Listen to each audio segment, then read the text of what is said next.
Ó, tá gravando. Boa noite a todos os alunos aí do curso de análise. Hoje, sessão 2 do capítulo 11, a integral como limite de somas de rima. Quer dizer, a gente já tinha relacionado o conceito de integral com a ideia de soma inferior, soma superior, né? Que vão resultar na integral inferior e integral superior. Lembra que a integral inferior é o supremo das somas inferiores e a integral inferior é o supremo das somas inferiores e a integral superior é o ínfimo das somas superiores. Está lá no capítulo 10, né? Daqui a pouco a gente relembra. E quando essas integrais inferior e superior, elas batem o resultado, dá igual, a gente definiu a função como sendo integrável. E o valor da integral é justamente esse valor que deu igual da integral inferior e da integral superior. Ele acaba sendo o valor da integral da função, integral de rima. Em toda esse estudo que a gente fez, não entra essa ideia de soma de rima, que apareceu aqui agora na seção 2 do capítulo 11, a integral como um limite de somas de rima. Quer dizer, não é nem exatamente a soma inferior nem a soma superior, né? Somas de rima. Então, para isso ele vai introduzir alguns conceitos novos, vai passar 2 teoremas, então eu vou discutir aqui com vocês hoje, né? Então vamos colocar aqui na lousa. CAP 11, seção 2, CAP 11, seção 2, elo. Então, qual que é o objetivo aqui desse estudo? O objetivo desse estudo aqui é, vamos colocar aqui, né, um título, um subtítulo aqui, integral de rima. Ou vamos colocar assim, integral e somas de rima. Integral e somas e soma de rima. Pronto. Integral e soma de rima. Tá lá. Fechou.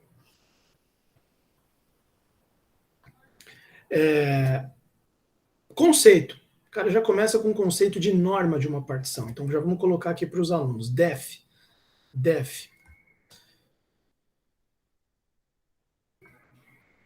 Definição. Norma de uma partição. Então, norma da partição P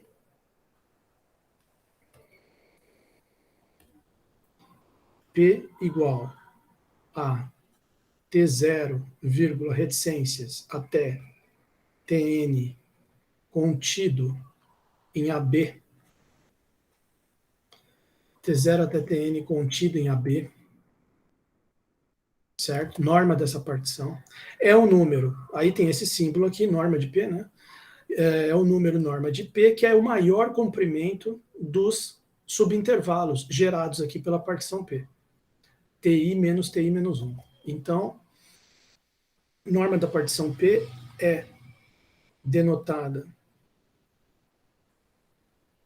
por norma de P, módulo, como se fosse um símbolo de módulo, né? Mas é norma de P, e é dada por, aí eu vou escrever aqui numa outra anotação, vou escrever assim, em vez de escrever dessa maneira que escreveu, eu escrevi a mesma coisa de um outro jeito, né? Norma da partição P é igual ao máximo, max, do conjunto de todos os TI menos TI menos 1. É o maior comprimento, né? Então, o comprimento do intervalo é como? É TI menos TI menos 1. É o comprimentinho de cada intervalo definido aqui pela partição. Então, você imagina um conjunto onde tenha... Claro que esse comprimento TI menos TI menos 1 é um número, né? Então, você tem um conjunto com todos esses números, todos esses comprimentos de intervalo aqui, para I igual a 1 até N. Então, vai pegar todos os comprimentos aqui de intervalo, e aí você pega o máximo. Você vai pegar o maior valor. E aí o que acontece? Essa é a norma da partição. Tá legal? Essa é a norma da partição.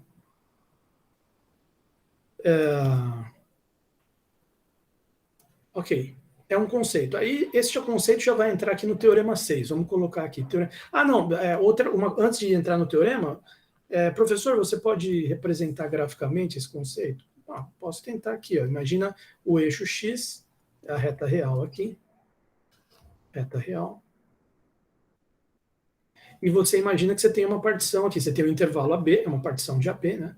Então, imagina que o A está aqui, imagina que o B está aqui, esse aqui é o intervalo fechado AB, e você coloca uma partição lá. Então, aqui é o T0, aí você tem aqui T1, tem o T2 um pouco mais para cá, aí o T3 já dá um espaço maior, porque eles não precisam estar igualmente espaçados, esses pontos aqui, né? O T4 já logo pertinho, tá? E aqui no meio do caminho tinha um T5, de repente aqui você tem o T6. Então, o que é a norma dessa partição P? O que é a norma dessa partição P? Ele é o máximo de todos esses comprimentos aqui, T1 menos T0, T2 menos T1, T3 menos T2, T4. Pela figura que eu fiz, dá para você ver claramente que esse aqui vai ser o maior comprimento, né? Então, esse aqui é o norma de P. No caso desse exemplo aqui, isso aqui é um exemplo, né? Apenas um exemplo para ilustrar a ideia da norma da partição. Exemplo. Ok? Está aqui. Bom, aí vem o teorema. Então, teorema 6. Vamos colocar aqui e vamos discutir a demonstração dele, que eu acho bem interessante. Teorema 6. Teorema 6. Olha lá. Então, ele diz aqui o seguinte. Seja uma função de AB em R limitada. A princípio, ele falou limitada, né? Nem implica que seja integrável, só falando aqui, limitada. Lembra daquela que é 1, uma função que vale 0 nos racionais e 1 nos irracionais? Ela é uma função limitada. E a gente viu que ela não é integrável, né? Então, ele está sendo bem genérico aqui. Seja f dois pontos de A em B é uma função limitada. F dois pontos de A, B em R, uma função limitada. Limitada. Para todo epsilon maior que 0 dado, existe um delta, e vai vir uma paulada aqui, vai vir o resultado. Dado epsilon maior que 0, dado um epsilon maior que 0, existe um delta maior que 0, vou colocar aqui embaixo, existe um delta maior que 0, tal que, se a norma da partição for menor que delta, então a soma superior de f em relação a essa partição, que a norma é menor que delta, vai ficar menor do que a integral superior mais epsilon. Vamos escrever, depois eu comento esse resultado aqui.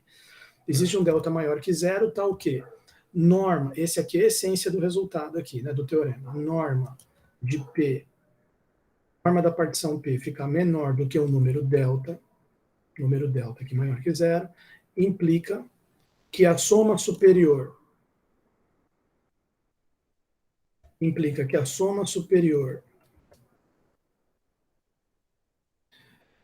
S da função f relativamente à partição P fica menor do que a integral superior. Veja que a integral superior é o ínfimo das somas superiores. Então, tem uma soma superior que ficou menor que o ínfimo? Como é que pode isso? Não, porque você somou epsilon. Tá? Então, vamos lá. Claro que então não é um resultado paradoxal, assim, que não dá para entender. Não, dá para entender, sim. Integral superior, a soma superior fica menor que a integral superior mais um epsilon. Mais um epsilon. Tá lá. Veja bem. Então, conforme eu estava comentando, vamos lembrar porque aqui entrou esse conceito de soma superior. Entrou essa ideia da soma superior ser menor que a integral superior. Então, vamos lembrar um pouco no capítulo 10, aqui, a soma superior. Né? Esse aqui é um exemplo gráfico de uma soma superior. Tem aqui uma função e você tem aqui uma soma superior. Então, o que acontece? Lembrando da fórmula aqui, a soma superior é o máximo em cada intervalo vezes o comprimento do intervalo. Somatória de todas essas áreas de retângulo aqui. Cada área de retângulo é dada por um termo desse aqui. Então, o que acontece? Quando chega, essa é a soma superior. Isso aqui é esse S de FP. É essa figura aqui. E é essa fórmula aqui. Bom, mas o que é essa integral superior? A integral superior, ela é aqui, ó, o ínfimo de todas as somas superiores. Então você tem um conjunto onde você coloca todos os valores de soma superior para diferentes partições, para todas as partições. Vai dar vários tipos de retângulo diferente aqui. E você vai fazendo essas somas superiores. Joga tudo num conjunto. Claro que são infinitos valores possíveis. E numa função como essa aqui, né? Numa função constante, aí não, vai ter um valor só, né? Mas numa função como essa aqui, aí dependendo de como você fizer a partição aqui embaixo, aparecem diferentes retângulos e a soma das áreas do retângulos, que é a soma superior, vai dando valores diferentes. E você joga eles todos num conjunto. Aí você tira o ínfimo desse conjunto. O ínfimo dele é a integral superior. Então, o que acontece? Da função limitada aí. Igual a gente está lá no teorema. Então, o que acontece? A integral superior, por ela ser o ínfimo das somas superiores, ela é menor ou igual do que todas as somas superiores. Ela é o ínfimo. Ela não pode ser maior do que alguma soma superior. Ela é menor ou igual.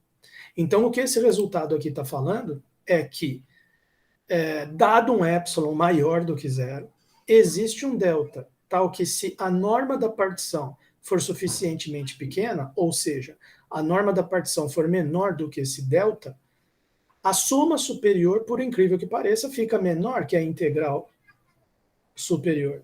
A soma superior fica menor que a integral superior. A princípio, parece um paradoxo, né? Porque a integral superior já é o ínfimo das somas superiores. Não tem como ela ficar, a soma superior fica menor do que a integral, que já é o ínfimo.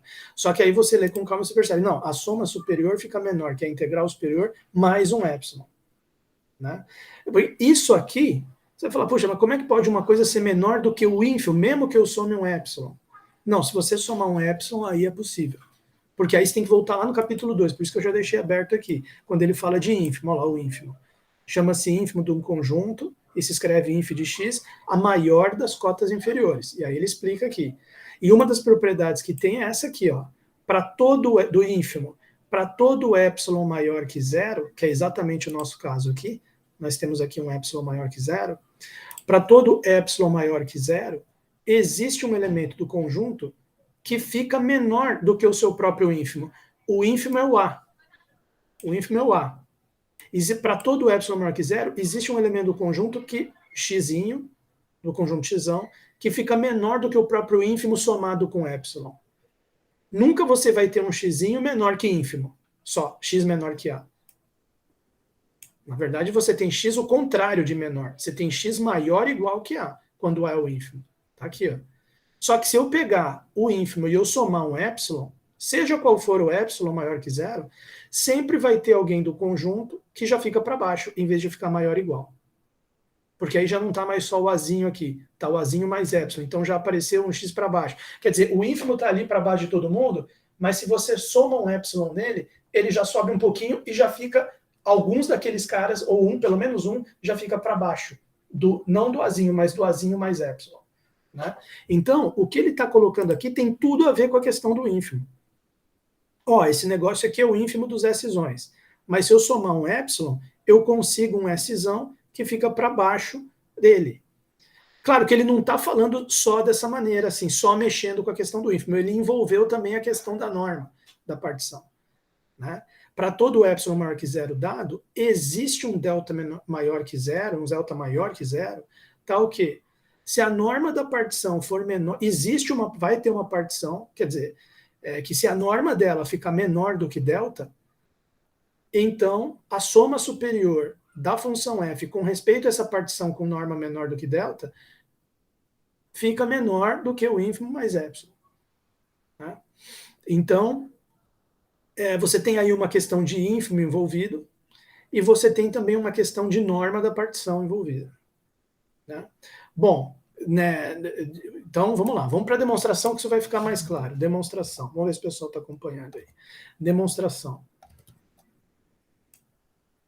Deixa eu colocar aqui. Demonstração.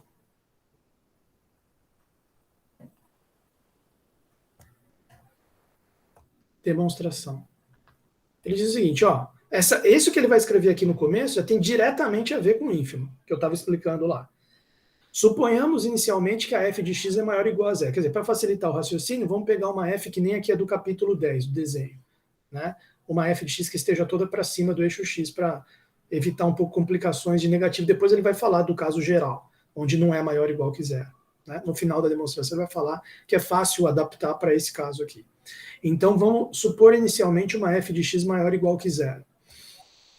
Então vamos lá, deixa eu voltar aqui. Suponhamos inicialmente f de x maior ou igual que zero em AB. Então, seja uma f de x maior ou igual que zero no intervalo fechado AB aqui do domínio todo dela. Claro que limitado, conforme está aqui. Né? Dado um epsilon maior que zero, agora essa frase aqui vem diretamente da questão do ínfimo. Dado um epsilon maior que zero, vai ter que existir uma partição de AB tal que a soma superior de f com respeito à partição P0 fica menor do que o ínfimo, que é a integral superior. Lembrando aqui, ó, para quem esqueceu, tá aqui, ó, integral superior é um ínfimo. Tal que, e ínfimo de quem? Ínfimo das somas superiores. Assim como a integral inferior é o supremo das somas inferiores. Tá? Então, vamos lá. Dado um epsilon maior que zero, existe uma partição de AB tal que vai ter uma soma superior em relação a essa partição que fica menor do que o próprio ínfimo somado com epsilon ou com epsilon sobre 2. Tanto faz, porque é para todo epsilon maior que zero. Então, vale para epsilon sobre 2 também, sem dúvida. Né? Então, isso aqui não tá. Você repara que nessa frase ele não mencionou a questão da norma. Porque alguém poderia olhar para cá e falar, mas já chegou aqui no resultado? Só que em vez de botar epsilon, botou epsilon sobre 2? Não, não, não. O resultado ele está relacionando com o fato da norma da partição estar menor do que delta. Aqui não entrou ainda a questão da norma da partição. Tanto que ele nem pegou o símbolo P aqui, ó, ele vai pegar depois. Ele pegou o símbolo P0. Então aqui, essa frase ela vem diretamente da questão da integral superior ser o ínfimo das somas superiores. Tá? Eu vou até escrever aqui dessa forma. Como a integral superior de A até B, f de x dx, é o ínfimo das somas superiores,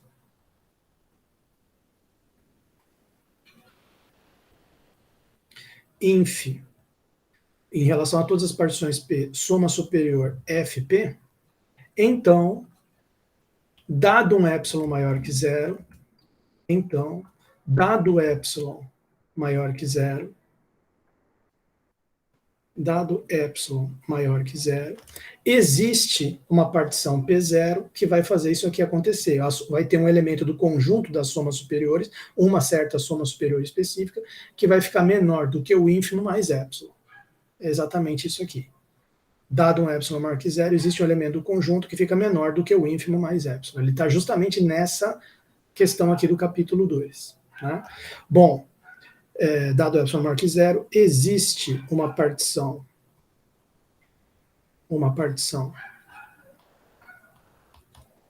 P0 igual a T0 até Tn contida em AB,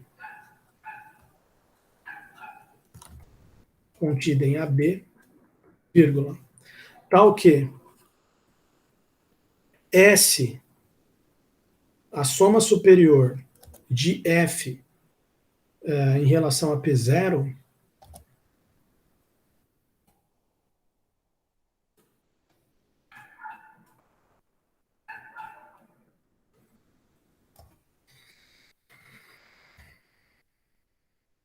fica menor do que o ínfimo mais epsilon sobre 2. Deixa eu escrever melhor aqui. Deixa eu destacar aqui esse negócio. Colocar aqui uma tinta amarela aqui.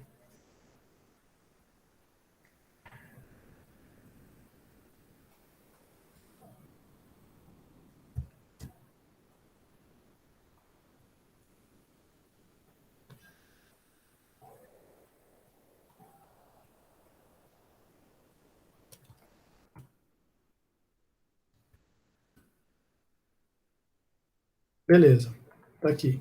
Ponto final. Bom,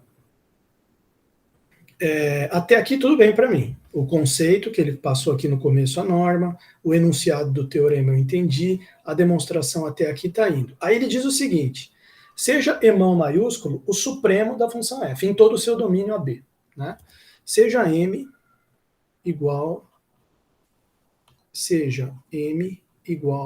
a supremo de f, entre parênteses, em todo domínio AB, né? Em todo domínio AB. Só para garantir aqui, ponto final. Bom, tomemos um delta que seja maior do que zero e menor. Agora que você já tem o epsilon dado aqui, né?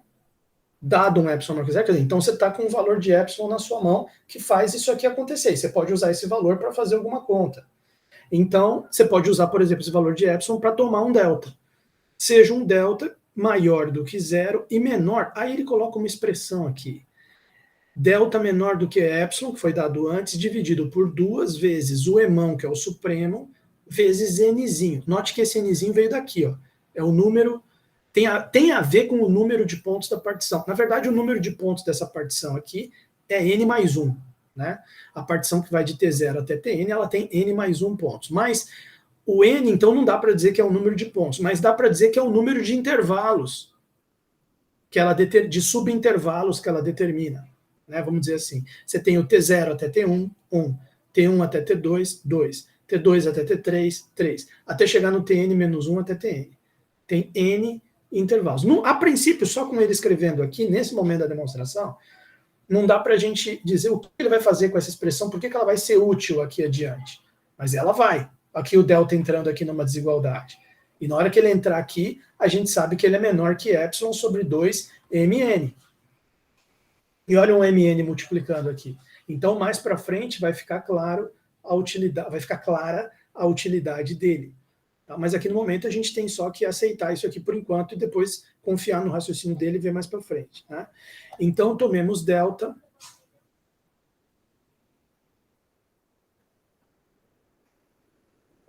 com zero. Delta tem que ser maior que zero mesmo, né? Até pelo enunciado do teorema, delta é maior que zero.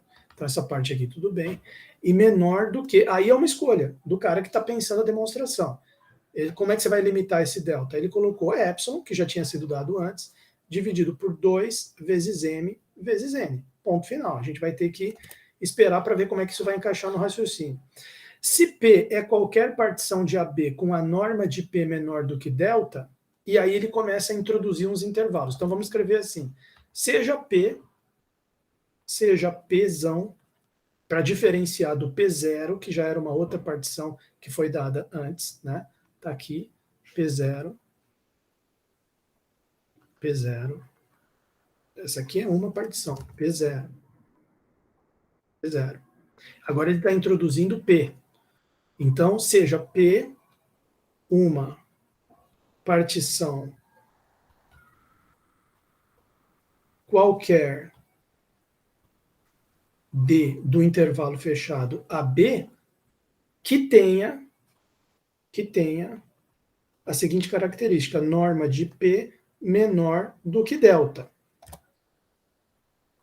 E vamos indicar por R alfa menos 1 até R alfa, quer dizer, essa P, ela tem, digamos assim, ele para diferenciar da P0, que os pontos são representados pela letra Tzinho de tempo, ele está usando a letra Rzinho de rato para representar os pontos da P. Eu vou até escrever aqui, ó. Seja P uma partição qualquer de AB. Né? Seria legal a gente ter escrito assim, seja P igual R, e aí quantos pontos ela vai ter? Bom, ela pode ter quantos pontos ela quiser, não precisa ter exatamente N mais 1 pontos igual a P0. Né? A gente pode colocar assim, seja P igual R0, R1, reticência até Rmzinho. Não vem ao caso quantos pontos ela tem, mas são esses pontos R. Todos eles contidos em AB. Né? O importante dela é o seguinte, ela é uma partição de AB, uma partição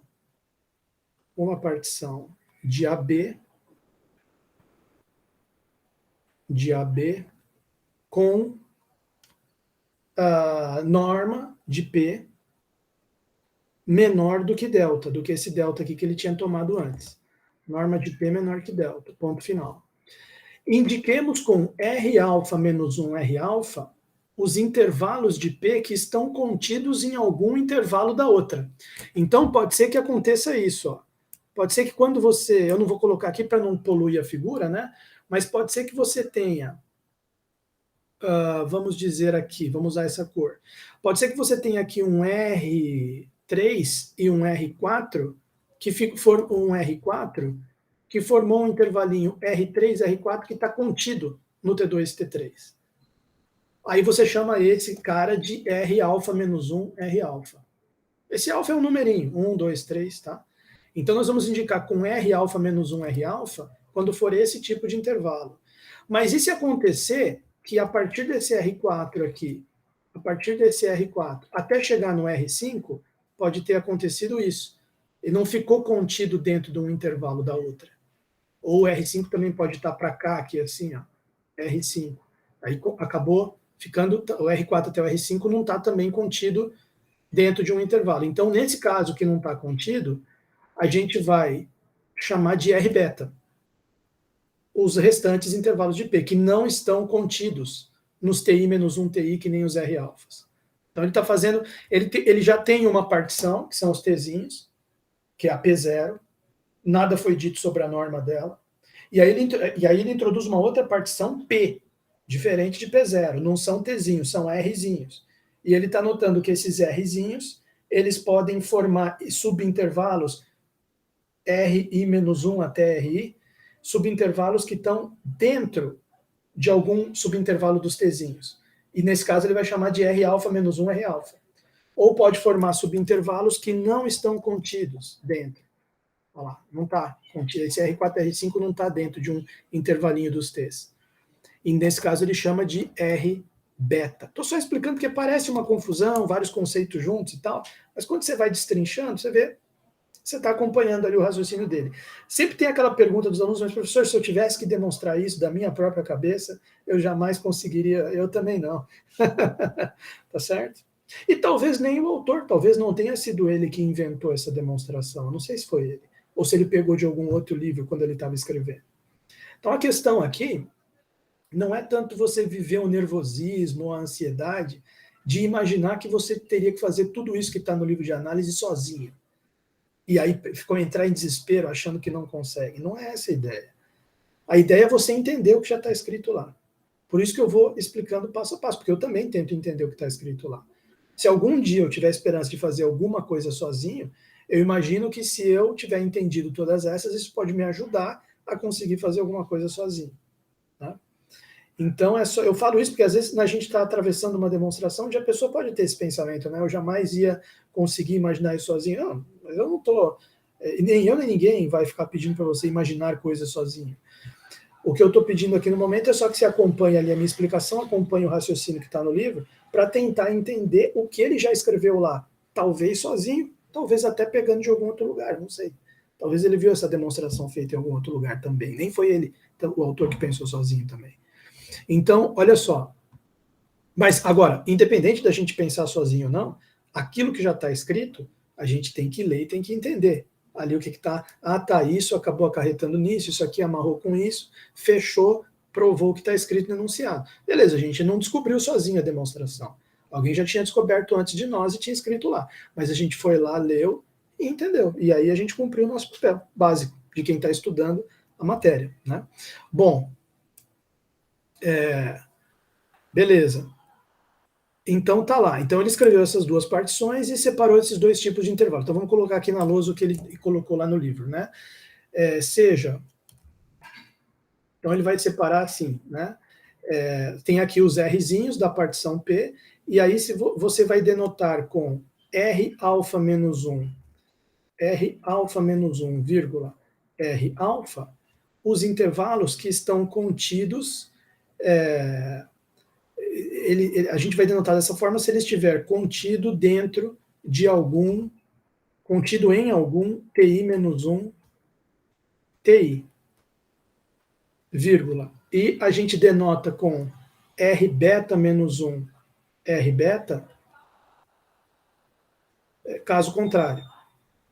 Caso contrário. Eu escrevi resumidamente a frase dele ali no livro, né?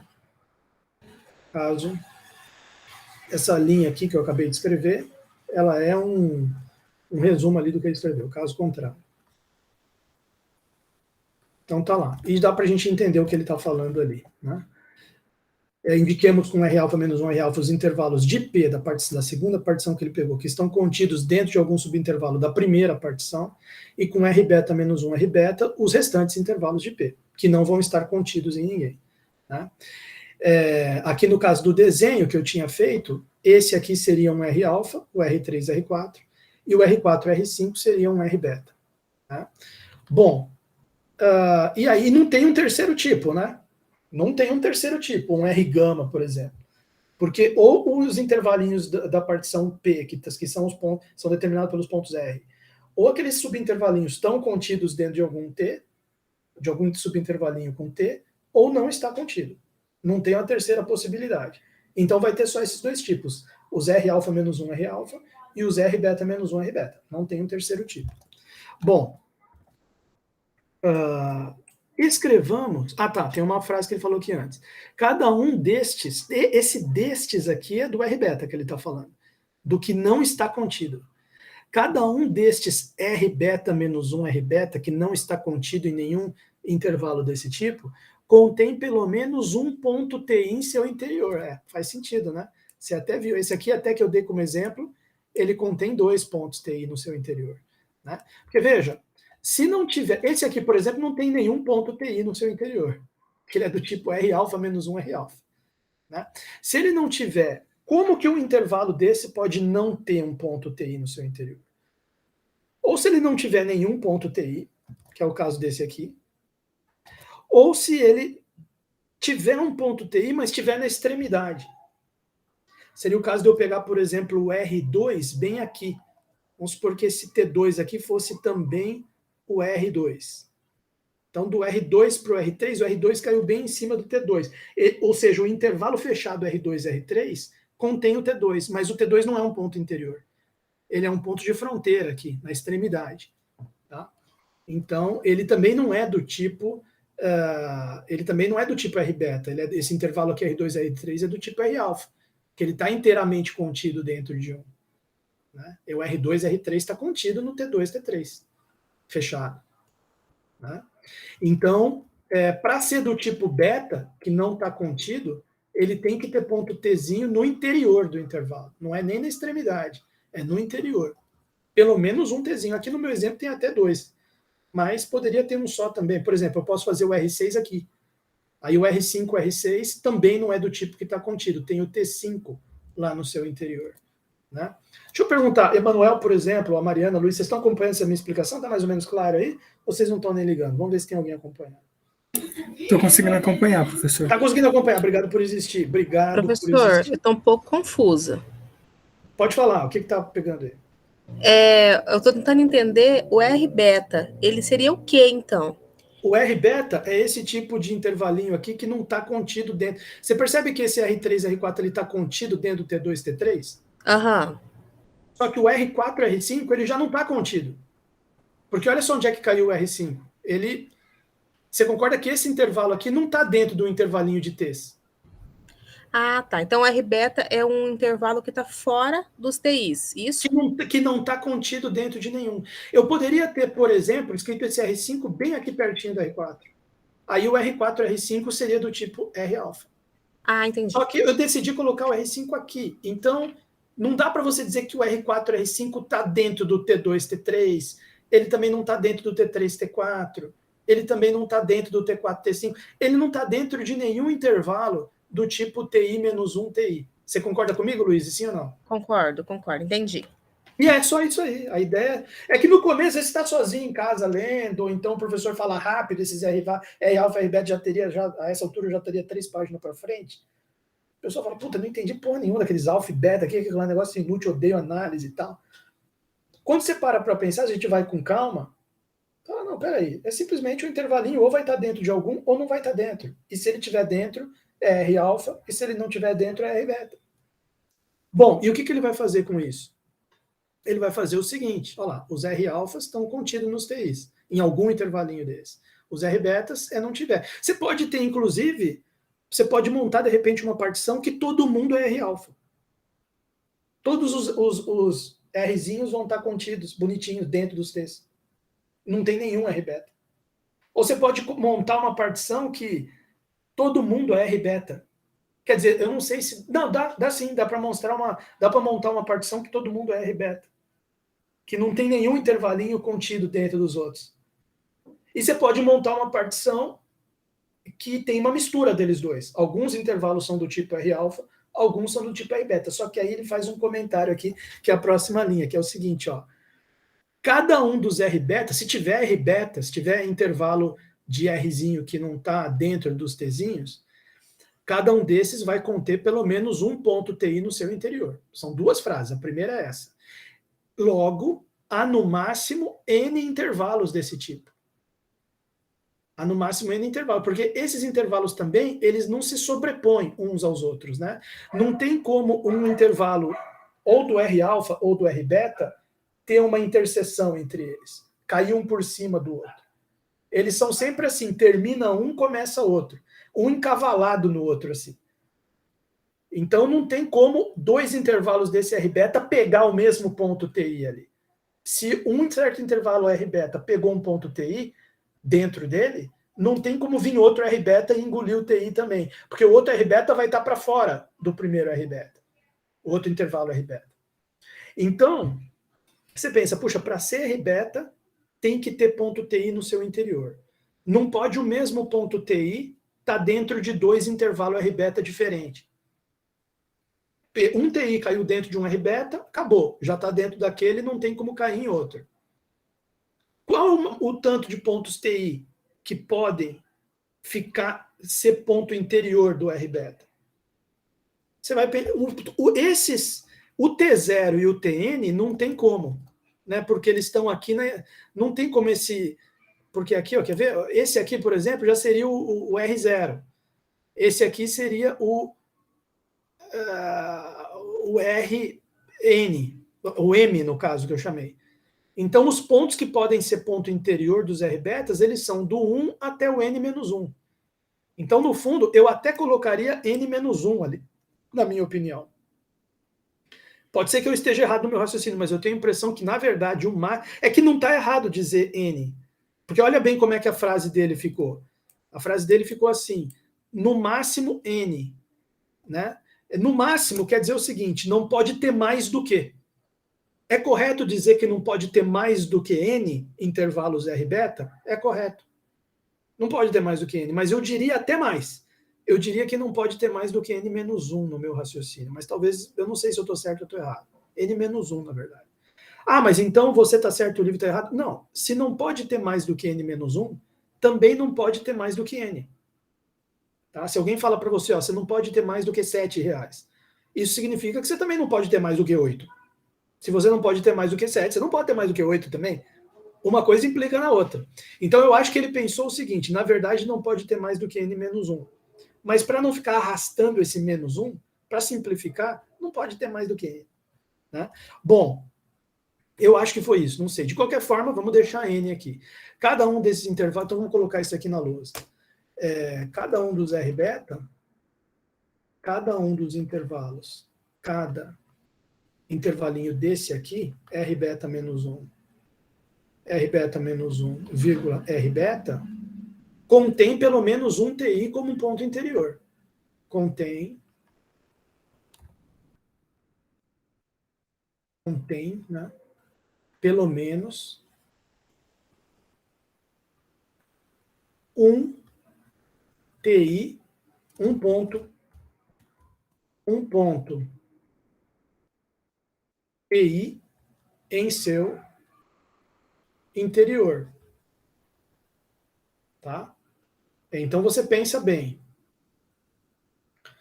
Entre o T0 e o TN, você tem... Ah, não, peraí, eu acho que eu cometi um erro aqui, né?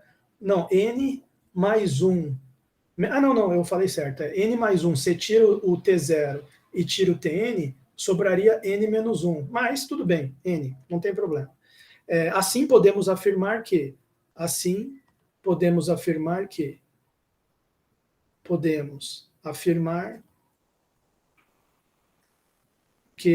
não existem, ou não é possível ter, né? Não é possível ter mais do que, então vamos colocar aí um máximo para os intervalos R beta, n intervalos do tipo R beta menos 1 R beta. Olha só que legal. Isso aqui vai depois dar uma facilitada numa conta ali para frente. Mas espera aí, a gente já vai chegar lá. Beleza. Logo há no máximo n intervalos desse tipo. Escrevamos alfa contido em... Isso aqui o aluno pode falar, professor, mas se alfa é um número, i é um número inteiro, é um número inteiro. Como é que você vai dizer que um número está contido no outro? É só uma notação, ela não tem significado no sentido de conjunto contido, né? Ele até explica aqui, ó. Para simplificar, vamos escrever alfa contido em i, significar que o intervalo R alfa está contido no TI menos 1 TI. Por exemplo, aqui no meu exemplo, que eu tinha feito aqui, eu poderia escrever 4 está contido em 3. Por quê? Porque o intervalo R3, R4, então o alfa seria o 4 aqui no caso, porque é alfa menos 1, alfa, né? O intervalo R3, R4 está contido no T2, T3. Então, 4 está contido em 3. Isso aqui, esse negócio aqui que você está vendo, desse intervalinho azul está contido nesse, seria simbolizado por 4 está contido em 3. Se o 5 tivesse aqui, a gente poderia dizer que o 5 está contido em 3 também, porque o R4 e R5 estaria contido aqui ainda dentro desse. Quer dizer, você pode ter, quando ele diz alfa contido em I, você pode ter mais de um alfa contido no I. Que nem eu falei ali, o 4 está contido no I, poderia ter também o 5 contido no 3, no caso, né? O 4 contido em 3, o 5 poderia estar contido no 3 também. Alfa contido em I significa que o intervalo R alfa menos 1 R alfa está contido no intervalo TI menos 1 TI. Então, notação.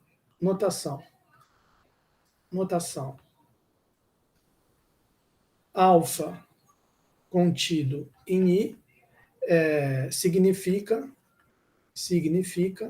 intervalo R alfa menos 1 até R alfa contido no intervalo TI menos 1 TI.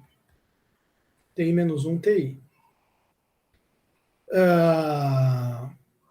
Aí um comentário que ele faz antes de vir para a conta final aqui da demonstração. Quando o alfa está contido em I, é correto. Pergunto para vocês, vamos ver se a gente concorda. Quando o alfa está contido em I, é correto eu afirmar que o supremo da função em alfa é menor ou igual que o supremo da função em I? É correto. Supremo da função num conjunto que está dentro do outro, né? Quer dizer, nesse conjunto aqui ela atingiu um supremo lá. Nesse outro conjunto ela vai atingir também esse supremo, porque esse aqui está dentro desse. E pode ter outros pontos aqui onde ela vai mais para cima ainda. Né? Então, o supremo da função num conjunto que engloba o outro, ele é maior ou igual do que o supremo da função que está no outro. Faz sentido essa frase. Né? Note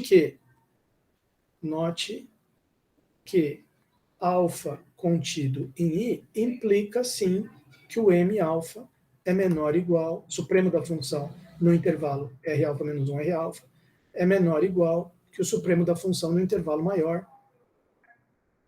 TI menos 1 TI. Isso aqui é verdade, eu concordo. Outra coisa, note que alfa contido em I significa que a soma dos comprimentos dos R alfas, que estão contidos nos TIs, é menor ou igual que a própria soma do comprimento TI, claro. Você tem 3 intervalinhos desse, de R alfa, contidos num único intervalão TI. A soma dos comprimentos dos 3 intervalos R alfa tem que dar menor ou igual, no máximo igual, ao comprimento do TI, porque os 3 estão dentro dele. Eles não podem ter um comprimento maior do que o próprio intervalo dentro do qual eles estão. Então, esse somatório aqui está correto. Note que isso aqui e também alfa contido em I implica que a soma de todos os, caso tenha mais do que um, né, a soma para todos os alfas contidos em I de todos os comprimentos de intervalo R alfa, então seria R alfa menos 1, tem que dar menor ou igual no máximo ao comprimento desse aqui, TI menos 1. Também concordo com isso. Acabou. Estes números são todos maiores ou iguais que zero. Bom, esses números todos, quais? Esses da última frase, TI menos 1 tem que ser maior ou igual que zero, porque é o comprimento do intervalo, maior menos o menor. R alfa menos 1 tem que ser maior ou igual que zero também, porque é um comprimento de intervalo.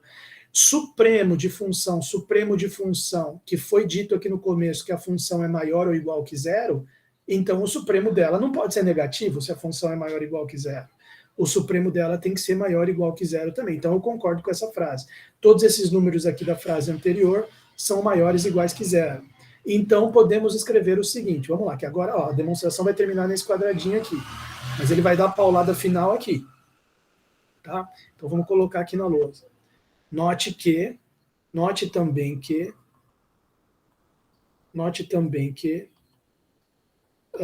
o M alfa, o MI, o R alfa menos R alfa menos 1, menos R alfa menos 1 e o TI menos 1, eles são todos números maiores ou iguais que zero.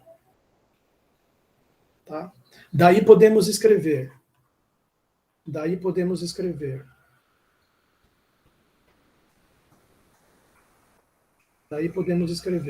que vai ficar? Fica essa... Bom, ele coloca aqui duas desigualdades. Essa e essa aqui. Aqui o espaço aqui já praticamente acabou, já vou passar aqui para o lado. Tá? Daí podemos escrever o seguinte, então vamos lá. Vamos escrever o seguinte, primeiro, somatória de todos os alfas, agora, só que aqui não é um somatório só do comprimento do intervalo, é do comprimento vezes o supremo da função dele, ou seja, é uma somatória de áreas de retângulo, que nem essa aqui. Né? Supremo da função está aqui, nesse trecho, o supremo dela está aqui, vezes o comprimento do intervalo, da área de um retângulo aqui, é isso que ele está fazendo. Então, quer dizer, a somatória desses retângulos aqui, R alfa menos 1, menos R alfa menos menos 1 vezes M alfa, é menor ou igual que esses retângulos aqui, MI. Bom, vamos fazer em 2 passos isso aqui.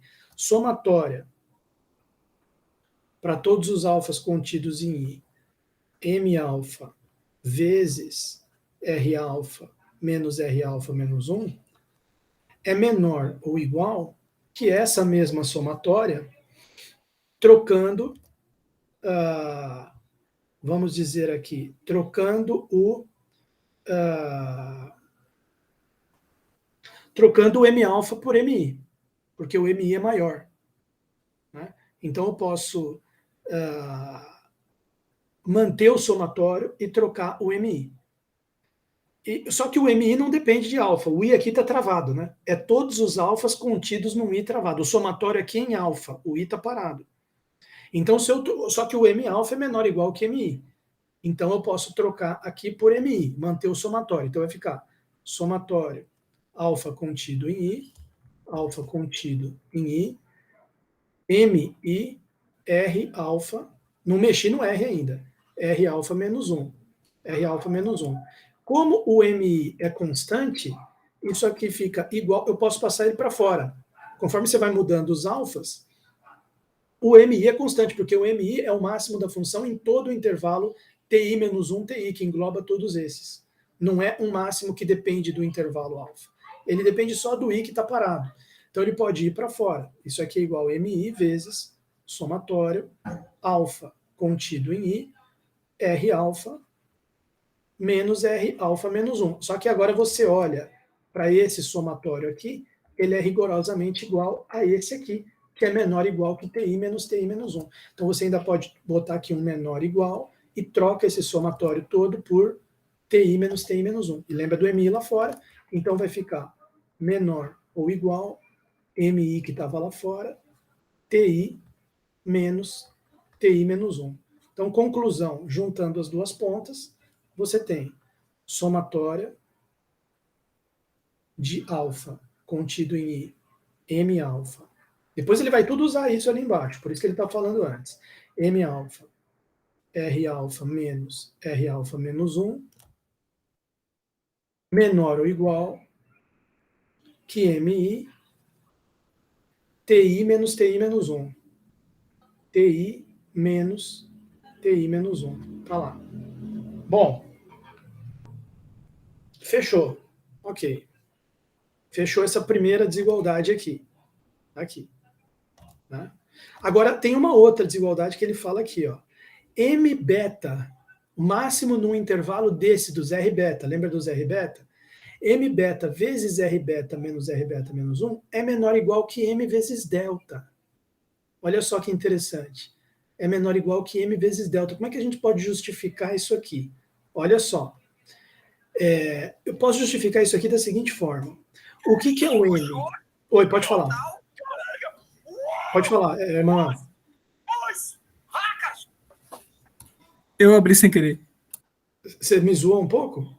Ah, não, tudo bem. É que eu não entendi que era a brincadeira que ele estava fazendo. Tinha um cara gritando. M beta vezes R beta menos 1. M beta, ele é o máximo só nesse intervalo. Mzão é o máximo da função em todo o seu domínio. Então, com certeza, o Mzão é maior do que o M beta. E está justificado isso aqui se você trocasse só o M beta por Mzão. Né? Quer dizer, a gente poderia já de cara escrever assim. Também podemos escrever que... Também podemos escrever que...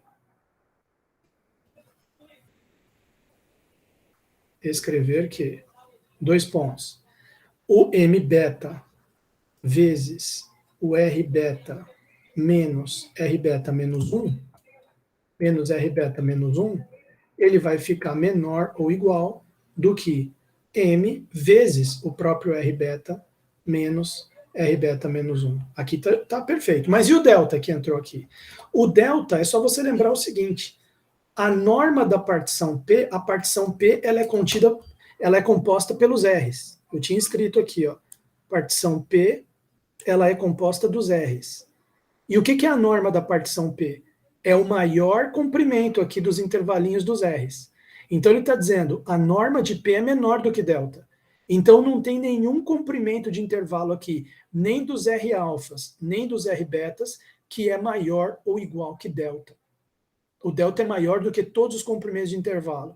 Então o delta também é maior do que isso aqui é um comprimento de intervalo, R beta menos 1. Então isso aqui também fica, na verdade, menor do que M vezes delta. Aqui seria um menor até, eu diria. Né? Vamos ver o que ele colocou aqui. Ele colocou menor ou igual. Também não está errado. Se é menor ou igual. Tá? Mas como o delta ali, a norma de P é menor do que delta, até estaria correto colocar um menor. Mas tudo bem. Ou seja, deixando em amarelo aqui, juntando as duas pontas, né? M beta vezes o R beta menos R beta menos 1 é menor do que M vezes delta. Ponto final. Aqui. Então temos essas duas desigualdades aqui. Podemos até chamar de, para depois a gente fazer referência, podemos chamar de 1 e essa aqui chamar de 2. Tá? Temos essas duas igualdades a nosso dispor. Aí, bom, voltando para o enunciado do teorema, o que eu quero demonstrar? Eu quero demonstrar que dado o epsilon, existe o delta, tal que essa norma de P menor do que delta implica que a soma superior vai ficar menor que integral superior mais epsilon. Não posso esquecer do resultado que eu estou tentando demonstrar. Como que isso vai... já meteu uma soma superior aqui. Ou seja, eu tenho que chegar que essa soma superior que ele acabou de escrever aqui, que ela vai ficar menor do que integral superior mais epsilon. Será que ele vai conseguir? Vamos ver. Em primeiro lugar, vamos lembrar a fórmula da soma superior, né? Soma superior, ela tem uma fórmula. Tá aqui, ó. Soma superior é somatória de igual a 1 até n, mi, ti menos 1. Claro, porque aqui no caso a partição P é composta de tzinhos. Cadê ela?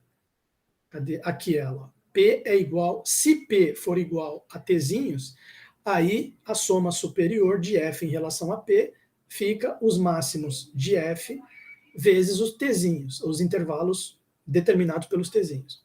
No nosso caso, a partição P, 0 é composta de Tzinhos. A partição P é composta dos Rzinhos. Então, no nosso caso, ficaria assim, voltando ali, né, no capítulo 11, soma superior de F em relação a P é somatória dos R's. Só que os R's se dividem em dois tipos. Tem os R alfas e os R betas. Então, ele fez somatória dos M alfa, R alfa, somatória do M beta, R beta. Mas isso aqui que ele escreveu na primeira linha é exatamente essa fórmula aqui do capítulo 10, adaptada para os R alfa e R beta no lugar dos T's. Porque na nossa anotação aqui da nossa demonstração é aqui, é assim. Então vamos colocar aqui. Agora temos 2 pontos. Soma superior de F em relação, soma superior de F em relação a P igual somatória para todos os alfas, M alfa, R alfa menos R alfa menos 1, mais somatória em relação aos betas, M beta vezes R beta menos R beta menos 1. Tá lá. Até aí perfeito, é só a definição do capítulo 10. Só que a gente tem aqui, por exemplo, essa desigualdade 1 aqui, ó. A somatória para os alfas contidos em I dos M alfa, R alfa, é menor ou igual que isso aqui. Né? Então, olha só. Esse aqui são só os alfas contidos dentro de um certo I. Né? Esse somatório aqui é para todos os alfas. Tem esse detalhe também. Né?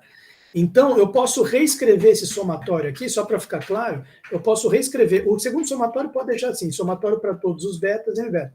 Mas o primeiro, para poder aparecer a letra I, ele poderia ser reescrito assim, somatória para todos os Is, ou seja, a Izinho indo de 1 até N, somatório de todos os alfas contidos no I. Então, por exemplo, para I igual a 1, aí você soma todos os alfas contidos no I igual a 1.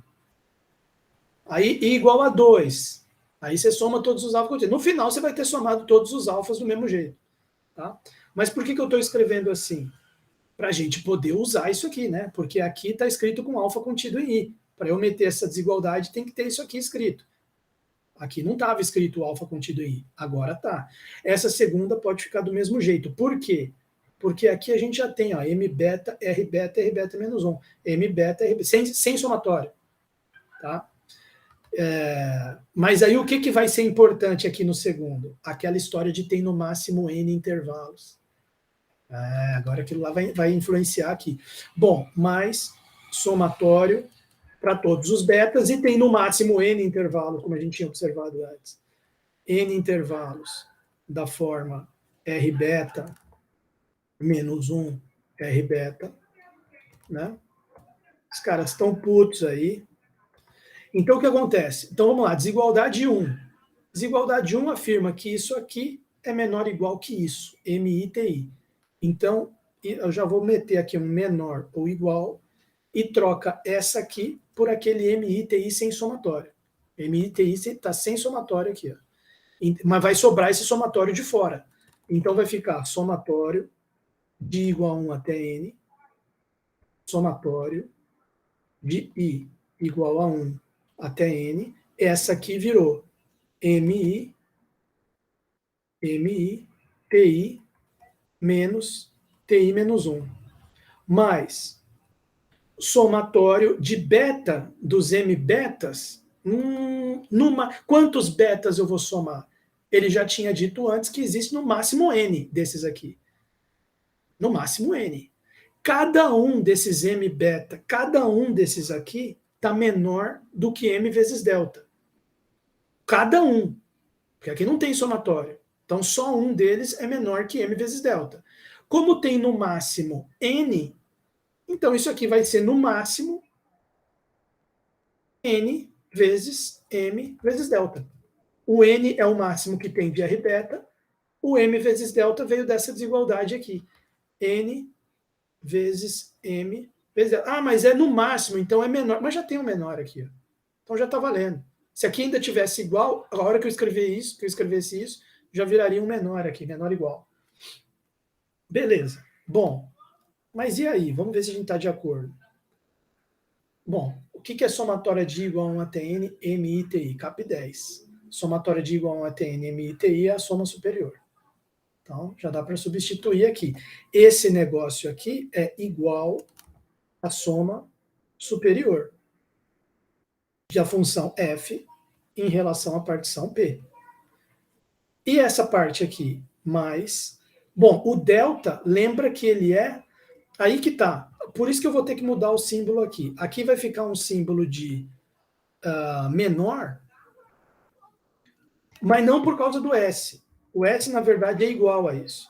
Mas esse aqui é menor. Por quê? Porque o delta é menor do que N, copia, M, copia, e o delta. O delta ele tinha escrito lá atrás que ele era menor do que epsilon sobre 2mn. Agora você entende por que ele pegou isso aqui. Então vai ficar, troca o delta por epsilon dividido por 2 vezes m vezes n. É claro que esse m vai cortar com esse n vai cortar com esse, e vai sobrar o epsilon sobre 2. Então isso aqui vai ficar igual a soma superior de f com respeito a p mais epsilon sobre 2. Se você juntar as duas, ponto final. Se você juntar as duas, a ponto final ainda não, ainda tem mais uma linha, né?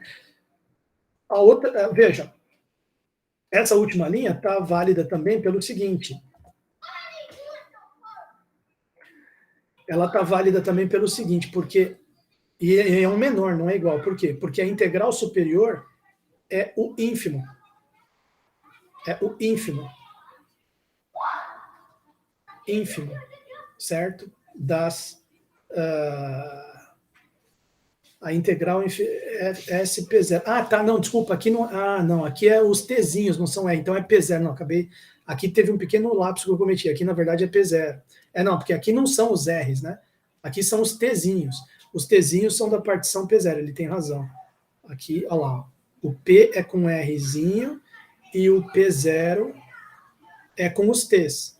Então, se aqui é somatório de F, somatório de M com os Tzinhos, na nossa notação aqui do capítulo 10 era P, mas daqui da demonstração é a soma do P0, aqui é P0. Só que a gente já tinha visto antes que a P0, a SFP0 é menor do que a integral superior mais epsilon sobre 2. Então eu posso trocar esse SFP0, aqui está certo essa passagem que eu escrevi, mas ele também vai ficar menor, trocando aqui por aquela linha que está no começo da demonstração, integral superior de A até B, f de x, dx, mais epsilon sobre 2 de lá, mais esse epsilon sobre 2 daqui, que vai dar igual a integral superior de A até B, f de x dx, e aí fechou o enunciado do teorema. Se você juntar as duas pontas. S de fp menor do que isso aqui. E a gente teve que usar aqui que a norma de P, a gente usou nessa demonstração que a norma de P é menor do que delta. Então, quer dizer, portanto, conclusão, portanto, provamos que, no caso de uma f de x maior ou igual que zero, provamos que para f de x maior ou igual que zero, temos norma de P menor do que delta, implicou que, juntando esse SFP lá em cima com esse final aqui, menor do que essa integral superior de A até B, f de x dx, mais epsilon. Quer dizer, fechou a demonstração, mas para o caso f de x maior ou igual que zero. Aí ele vem e termina dizendo o seguinte: no caso geral, que é mesmo que a f de x não seja maior ou igual que zero, que nesse desenho aqui, o gráfico dela mergulha um pouco aqui para o lado do negativo, ainda assim, no enunciado do teorema, diz que, mesmo que ela não seja maior ou igual que zero, ela é uma função limitada. A gente ainda pode usar isso a nosso favor. E sendo ela limitada, vai ter uma constante c, que se eu somar nela, ela fica positiva. Então, a gente pode falar assim, no caso geral,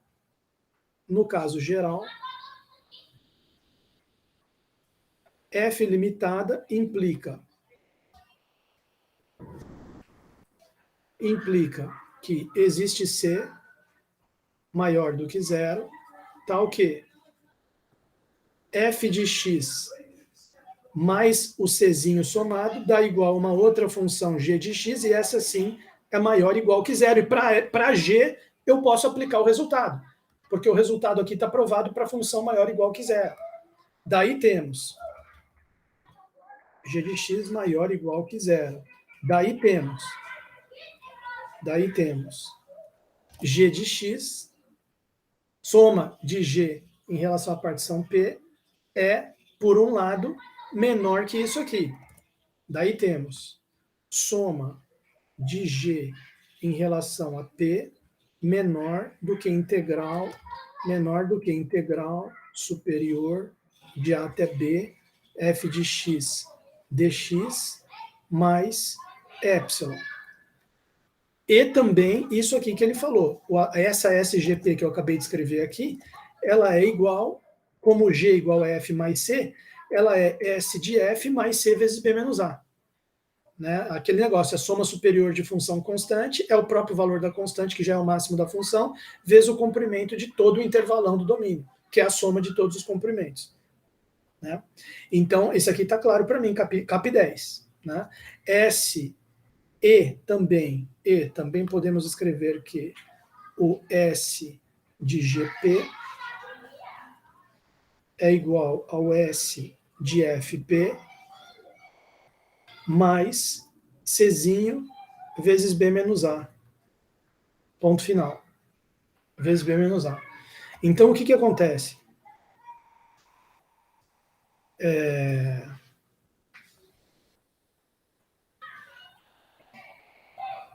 Logo, recaímos no caso anterior. Né? Quer dizer, vamos ver como é que recai aqui no caso anterior. Né? Recai pelo seguinte. Veja bem, esse negócio aqui, né?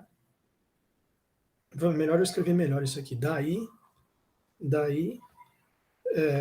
Essa relação aqui permite a gente dizer, né? Se você passar ínfimo dos dois lados, ínfimo das somas superiores seria integral superior de A até B, g de x dx, igual ínfimo daqui, integral superior de A até B, f de x dx, mais ínfimo de uma constante é a própria constante, c vezes b menos a.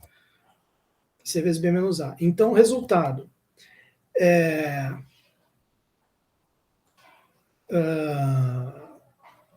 vamos ver aqui. Aqui eu cometi um erro. Aqui é g, né? Aqui não é f de x, aqui é g. G de x dx. Mas eu nem sei se vai usar isso aqui. Vamos ver isso aqui. Não, acho que vai usar sim, porque isso aqui fica. Se eu isolar aqui e passar para lá o epsilon, né? Fica. Quer dizer, substituindo essa daqui, a primeira que eu escrevi, nessa última equação, né? Logo,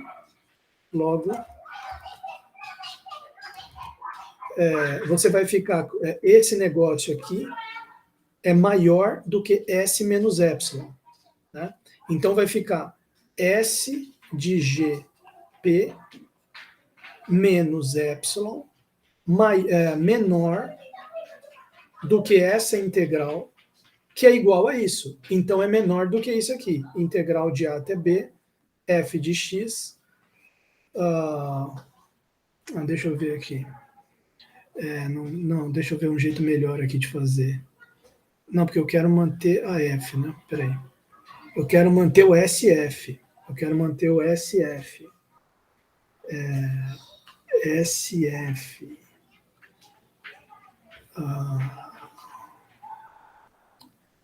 Não, mas aí o SF, calma aí. SG... Ah, não, vai dar certo, né? SG... menos epsilon, SG menos epsilon é menor do que integral de f de x. Acho que eu acho que tem um jeito mais inteligente de fazer isso aqui. Eu que estou meio confuso aqui. Vamos ver como é que ele escreveu aqui. E logo recaímos no caso anterior. Mas para não ficar dando muita volta, vamos pensar um jeito mais inteligente de fazer. A gente quer cair na mesma coisa, no SF menor que integral de f mais epsilon. Como é que dá para articular isso aqui? Vamos ver. Tomemos G igual a isso aqui, temos isso aqui. Eu sei que a desigualdade vale para G, a princípio, porque a G é maior ou igual que zero. Fx mais C é maior ou igual que zero, que é a G. Então, S de G é menor que isso aqui, tá certo? Mas só se é o seguinte, eu troco esse SG por S de F mais isso aqui, e troco essa integral de G por integral de F mais isso aqui. É isso, acabou. Então vai ficar isso, acabei de enxergar. Esse é o jeito melhor aqui. Ó. Fica, no lugar desse SG, você coloca SF, você coloca SFP mais C vezes B menos A, menor,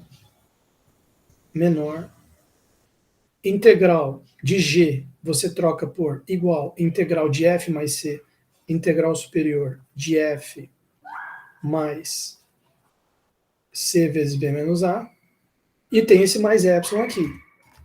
C vezes B menos A, só que mais epsilon. Só que ficou C vezes B menos A do lado de cá e do lado de cá. Então você ficou com SF menor que integral de F mais epsilon, que é exatamente o que você queria chegar, como queríamos.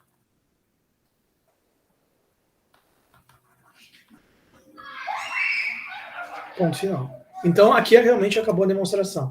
Seja uma F maior ou igual que zero ou uma F qualquer, você tem que a SFP é menor que a integral superior de F mais epsilon. Dado um epsilon maior que zero, existe uma norma de P menor que delta que faz isso aqui acontecer. Tá? Bom, fechou a demonstração. Eu vou fechar o vídeo aqui e aí eu vou gravar um outro vídeo, terminando ali a sessão, que tem mais uns comentários. Só para não ficar longo.